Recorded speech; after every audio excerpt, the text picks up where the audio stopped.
আসসালামু আলাইকুম। এটিএন বাংলা সংবাদে সবাইকে স্বাগত জানাচ্ছি। আমি নাইম ফাথম মুবিন। ফ্যাসিবাদকে পুনঃপ্রতিষ্ঠার চেষ্টা করা হলে তাদের প্রতিহতে আবারও রাজপথে নামার হুঁশিয়ারি দিয়েছেন বৈষম্য বিরোধী ছাত্র আন্দোলনের অন্যতম সমন্বয়ক সার্জিস আলম।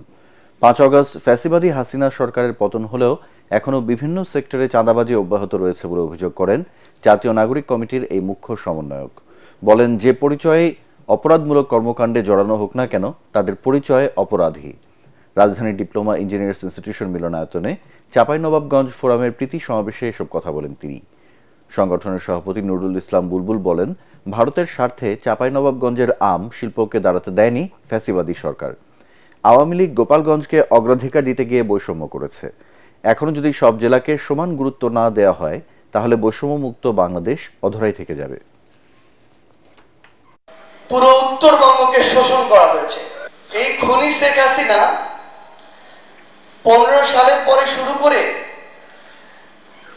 ঢাকা থেকে তার বাড়ি অভিমুখী যে এক্সপ্রেসওয়ে বানিয়েছে সেটা নিয়ে আমাদের আপত্তি নেই, কিন্তু সেই খুনি হাসিনা ঢাকা থেকে উত্তরবঙ্গমুখী যে 4 লেনের রাস্তার কার্যক্রম আজকে থেকে 1 যুগ আগে শুরু করেছে সেটা এখন পর্যন্ত শেষ করে। আমরা ন্যায় বিচার চাই, আমরা বৈষম্য মুক্ত বাংলাদেশ চাই, আমরা দুর্নীতি মুক্ত বাংলাদেশ চাই, আমরা স্বৈরাচার মুক্ত বাংলাদেশ চাই, আমরা গণতান্ত্রিক বাংলাদেশ চাই। বিডিআর বিদ্রোহে হত্যা মামলায় খালাস পেয়েও এখনো কারাভোগ করছেন 276 জন। 15 বছর ধরে জেল খাটলেও জামিন পাননি একজন আসামিও। এমন পরিস্থিতিতে স্বাধীন কমিশনের মাধ্যমে মামলার পুনর্তদন্ত, নির্দোষ ব্যক্তিদের মুক্তি ও চাকরিতে পুনর্বহাল সহ 8টি দাবি জানিয়েছেন ক্ষতিগ্রস্ত বিডিআর পরিবারের সদস্যরা। জাতীয় প্রেস ক্লাবের সংবাদ সম্মেলনে এসব দাবি জানান তারা। হুমায়ুন চিশতির রিপোর্ট। সংবাদ সম্মেলনে কারা নির্যাতিত বিডিআর পরিবারের সদস্যরা জানান, পিলখানায় বিডিআর সদর দপ্তরে বিদ্রোহের ঘটনায় হত্যা ও বিস্ফোরক আইনের মামলায় বন্দী আছেন 834 জন। হত্যা মামলায় খালাস পাওয়া 278 জন ও দণ্ডপ্রাপ্তদের সাজা শেষ হলেও বিস্ফোরক আইনের মামলা শেষ না হওয়ায় মুক্তি পাচ্ছেন না তারা। কোনো আসামিকে জামিনও দেয়া হচ্ছে না।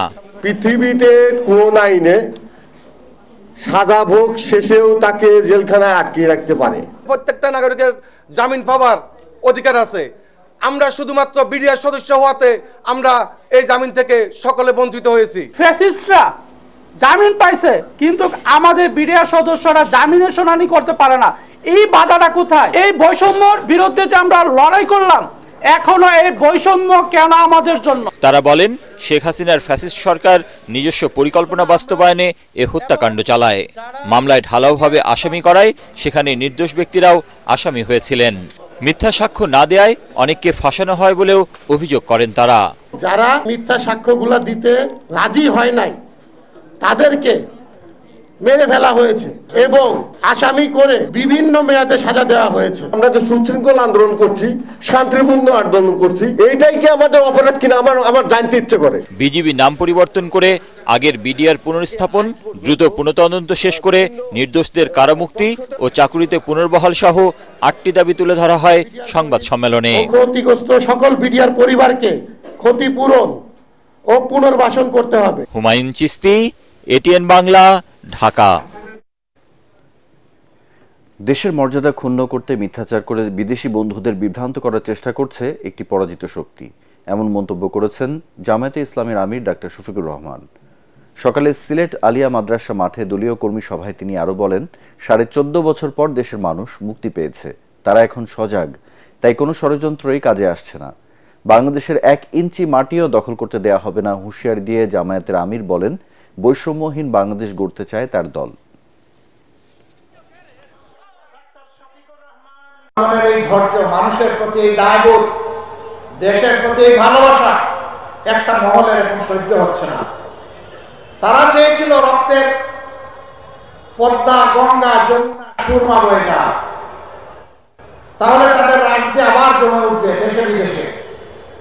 এটা না হওয়ার কারণে এখন তারা অশান্তিতে আছে, এখন তর পাচ্ছে, দেশের বিরুদ্ধে মিথ্যা প্রপাগান্ডা করছে, দেশ থেকে করছে, বিদেশ থেকে করছে। দেশের মর্যাদা পূর্ণ করার জন্য মিথ্যা গল্প সাজিয়ে বিদেশি বন্ধুদেরকে তারা বিভ্রান্ত করার চেষ্টা করছে। অবশ্য পদে পদে তাদের সমস্ত ষড়যন্ত্র শয়তানি ধরে পড়ে যাচ্ছে। কবি হেলাল হাফিজ আর নেই, ইন্না লিল্লাহি ওয়া ইন্না ইলাইহি রাজিউন। মৃত্যুকালে তার বয়স হয়েছিল ৭৬ বছর। দীর্ঘদিন ধরে গ্লুকোমায় আক্রান্ত ছিলেন তিনি। পাশাপাশি কিডনি জটিলতা, ডায়াবেটিস ও স্নায়ু জটিলতায় ভুগছিলেন। ১৯৮৬ সালে প্রকাশিত প্রথম কবিতা গ্রন্থ যে জলে আগুন জ্বলে কবিকে নিয়ে যায় জনপ্রিয়তার শীর্ষে। ২০১৩ সালে বাংলা একাডেমি পুরস্কার পান কবি হেলাল হাফিজ।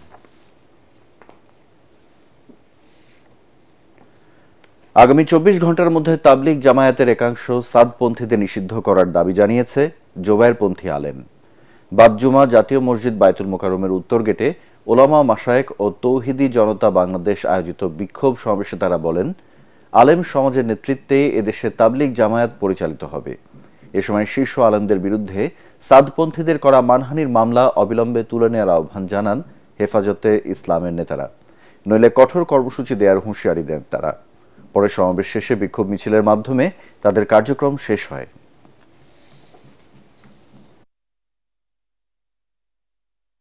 বাংলাদেশে ইজতেমা দুইটা না একটা হবে, দ্বিতীয় কোন ইজতেমা এটা বৈষম্য। আগামী ২৪ ঘন্টার মধ্যে যদি এদেরকে নিষিদ্ধ করা না হয়, বাংলার টেকনাফ থেকে তেঁতুলিয়া পর্যন্ত, রূপসা থেকে পাটুরিয়া পর্যন্ত সকল জায়গায় আগুনের দাবানল চলবে। ঠিক না বেঠে? আগামী সপ্তাহে দেশের আরও কয়েক জেলায় মৃদু শৈত্যপ্রবাহ শুরু হবে বলে পূর্বাভাস দিয়েছে আবহাওয়া অফিস। ওই সময় রাজধানীর তাপমাত্রাও নামতে পারে ১২ থেকে ১৩ ডিগ্রি সেলসিয়াসে। আজ পঞ্চগড়, রাজশাহী, চুয়াডাঙ্গা সহ বেশ কিছু জেলায় তাপমাত্রা রয়েছে ১০ ডিগ্রি সেলসিয়াসের নিচে।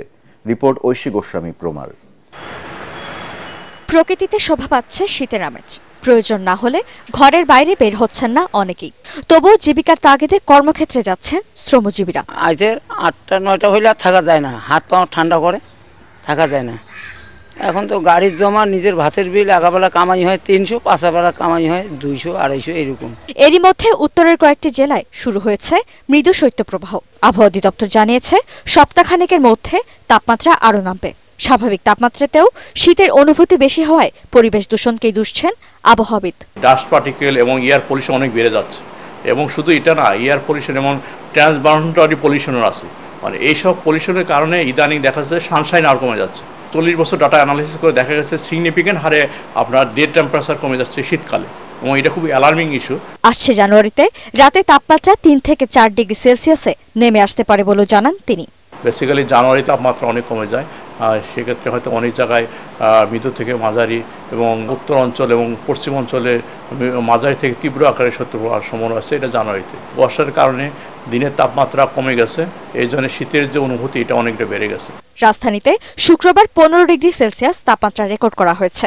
রাজশাহী, চুয়াডাঙ্গা সহ অনেক জেলায় তাপমাত্রা নেমেছে ১০-এর নিচে। ঐশী গোস্বামী প্রমা, এটিএন বাংলা, ঢাকা। রংপুরের শহীদ আবু সাইদ হত্যা মামলার আসামিদের দ্রুত গ্রেপ্তার ও সুষ্ঠু বিচারের দাবিতে মানববন্ধন করেছে বেগম রোকেয়া বিশ্ববিদ্যালয়ের শিক্ষার্থীরা। বিশ্ববিদ্যালয়ের প্রধান ফটকের সামনে আয়োজিত মানববন্ধনে বক্তারা বলেন, আবু সাইদ হত্যা মামলার ৫ মাস হলেও ২জন পুলিশ সদস্য ছাড়া কেউ গ্রেপ্তার হয়নি। আসামিরা প্রকাশ্যে ঘোরাফেরা করছে বলেও এ সময় অভিযোগ করেন তারা। আসামিদের দ্রুত গ্রেপ্তারের দাবি জানিয়ে কঠোর কর্মসূচির হুঁশিয়ারি দেন শিক্ষার্থীরা।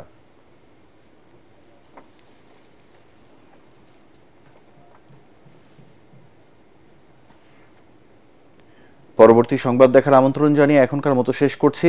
এটিএন বাংলা সংবাদ ইউটিউবে দেখতে ব্রাউজ করুন youtube/ATN Bangla News। ধন্যবাদ।